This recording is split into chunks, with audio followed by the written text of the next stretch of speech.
Moshe Rabbeinu born on In 6. 7. 7 or 6? I guess the beginning of the 7. Okay. One day after the 6, right? That's I what guess so. heard. I guess so. Was I another this week? Yeah. Oh. The Gemara says, Amai, we're going back. The Gemara asks, why do we say that the Vidus is Tameh, and if you shecht it afterwards, if you shecht it first, and then you cut it off, we say that it touched something that's nevela. How did it touch something that's nevela? So look, here, this is the limb that's sticking out. So it's sticking out. The animal gets shechted over here. Now I start to sever it. Okay, I'm cutting off that limb. So before I cut it, it's touching, but the touching is in the middle. It's not visible, the touching, because it's all inside here that it's touching. The contact of it is inside. As I'm cutting it, when it's becoming visible, it's already separated.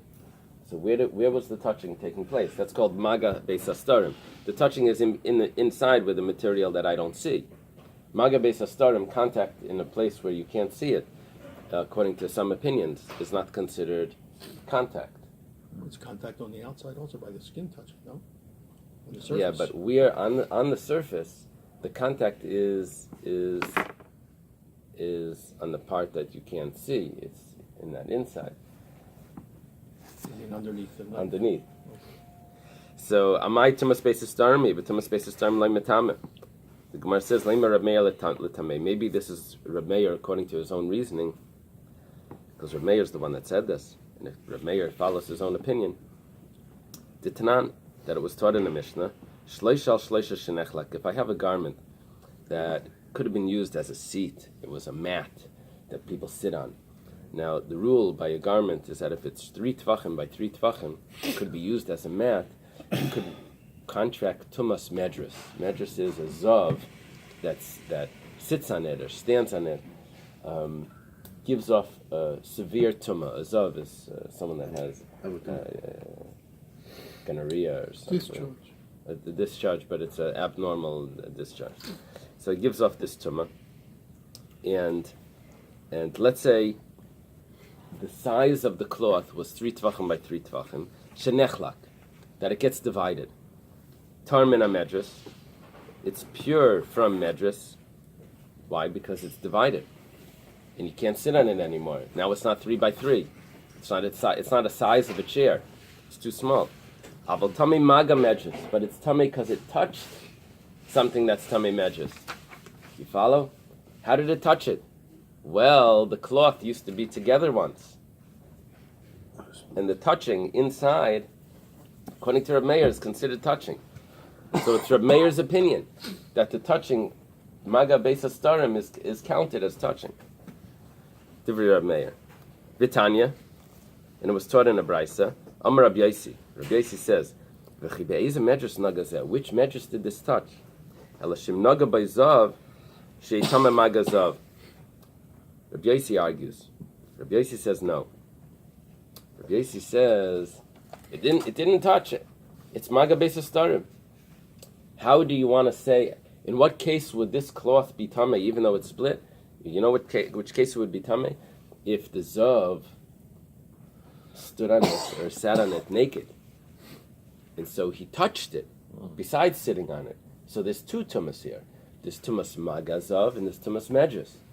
So now, the cloth, when I cut it, it's not a medras anymore, because you can't sit on it. It's because it's not 3 tvachim, but it still is 3 etzba'is, still 3 fingers. And a cloth that's 3 fingers is considered a cloth. It's not considered a chair, so it can't be medras, but it's still considered a cloth. That's why the examination cloths are 3 fingers, because that's considered a beged.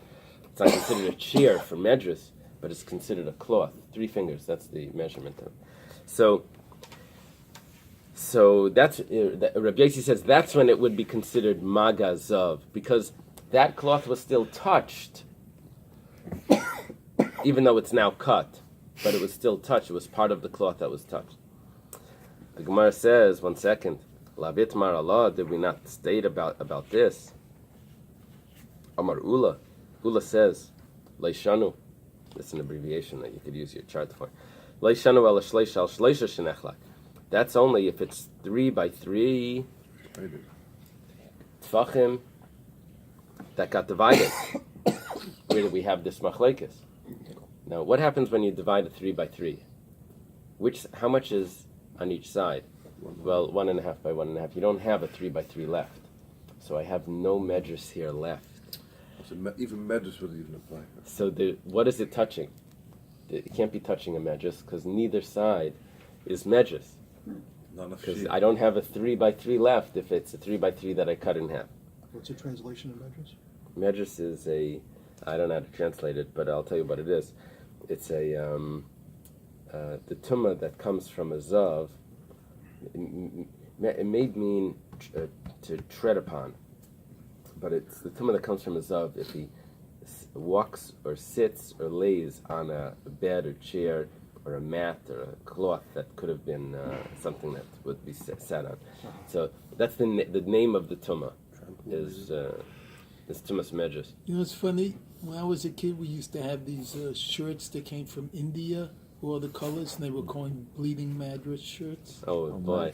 Remember that? Bleeding madras. Had nothing What to do do they with know? this, but I mean, same lesson. Try to sell those in the yeshiva. You're talking about the hippie times. Yeah. Okay. 60s. Yeah. So when do we have this machlekes? That's only if it's a 3 by 3 that gets divided. Aval sholish al sholish.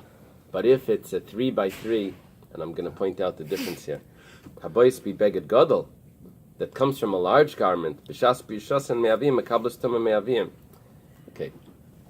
This is a little bit confusing because we use the term 3 by 3 twice, and they're two distinct things.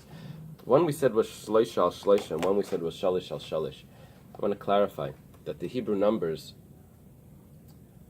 if they end in a hey, shloisha, arba'ah, chamisha, you would think that those are feminine, but they're actually masculine. The numbers it's counterintuitive. It's the opposite of what you would think. From beginning with 3, beginning from 3 to 10, it's all the opposite of what you would think. So now I have two types of measurements. I have tfachim and I have etzbais. Tfachim are masculine, hand breadths, and etzbais are feminine, finger width. So shloisha tfachim, 3 tfachim. When do we say that there's a machlekes? If it's 3 tfachim by 3 tfachim, that gets divided. So then I have a machlekes Rabbi Yosi and Rabbi Meir. If I say that while it was attached, it's considered touching. Where Rabbi Yosi says that it's not, because magas beis starim, while it's attached, you don't see the touching, because it's all touching in the inside. And Rabbi Meir holds that is touching. However, and now we're saying that the real issue is that when you're cutting it, now you don't have a 3 by 3 anymore, because you're cutting it.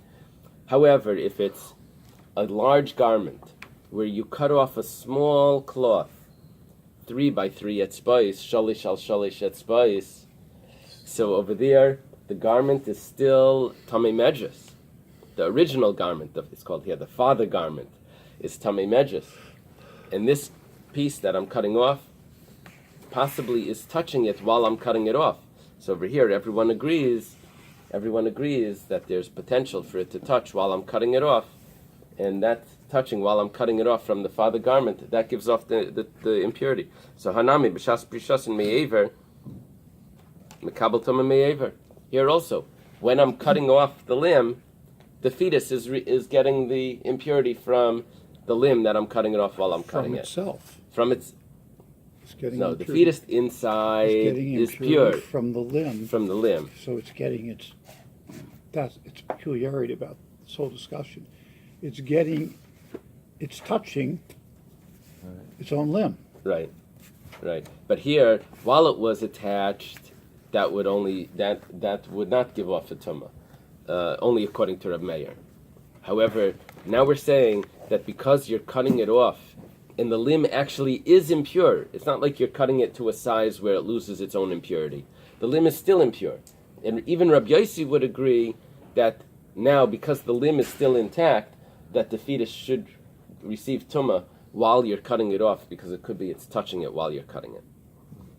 Okay. Ravina says, knows what we just did here is we thought maybe it's only Reb Meir L'Shitase, and we're saying no, it's even Rabbi Yossi. Ravina says a different shot. Ravina is the end of the period, Amaraic period. It doesn't tell me if it's Ravina number 1 or Ravina number 2. Beged lav l'chaticha kai, ube l'chaticha kai. A garment's not meant to be cut, but the piece of meat of the fetus is meant to be cut. So therefore, the fact that it's meant to be cut means that it's already cut.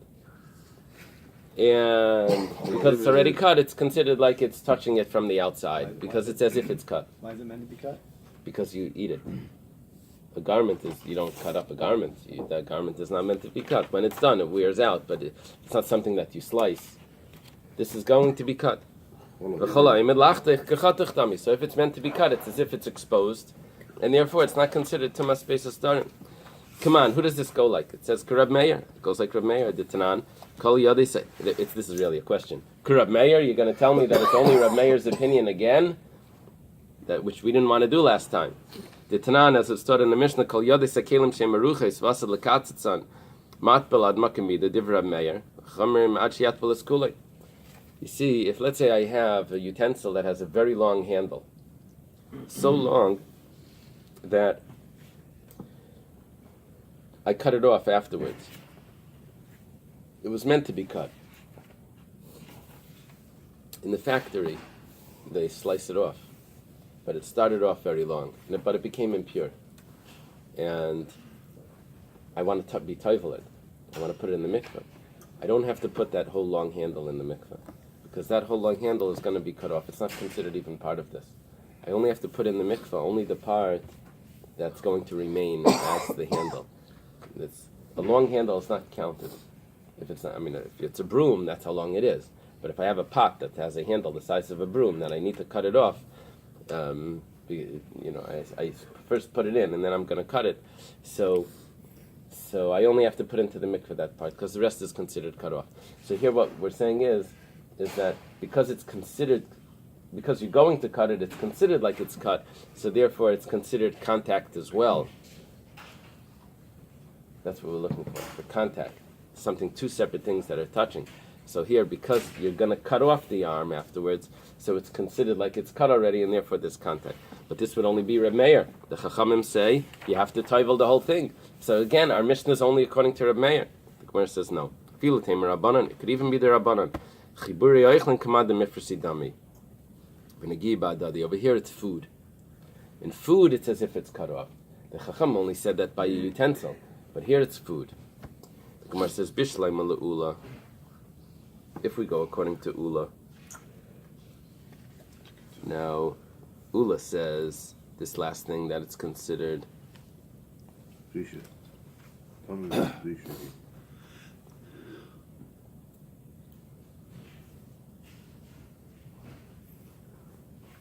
says, Ula says that the fetus was rendered tamei at the time of the separation of the flesh of the fetus from the limb.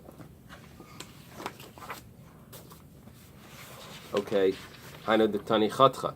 Ula is going back to one Mishnah, to the last Machlekes. We had a Machlekes Rabbi Yochanan, right? Or Ula came and said in the name of Rabbi Yochanan. That's because it was cut off. Elul Ravina. But over here, according to Ravina, where it doesn't even need to be cut off, this is what you mentioned. Why does it say cut? If it was cut off afterwards, it gives off the tumah. The fact is that you did the shechita on the mother. Right. It's attached. It should give off the tumah immediately. To the why does it have to cutting it? So it says my chatcha. Why do you have to cut it to give off the tumah?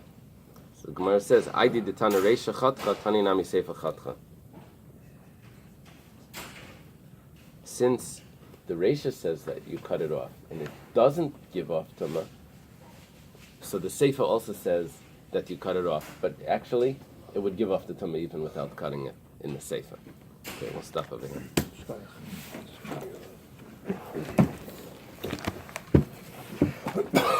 What's better, to eat a shach than a treif animal? What do I Or do here? Better to eat a treif animal. Jimmy,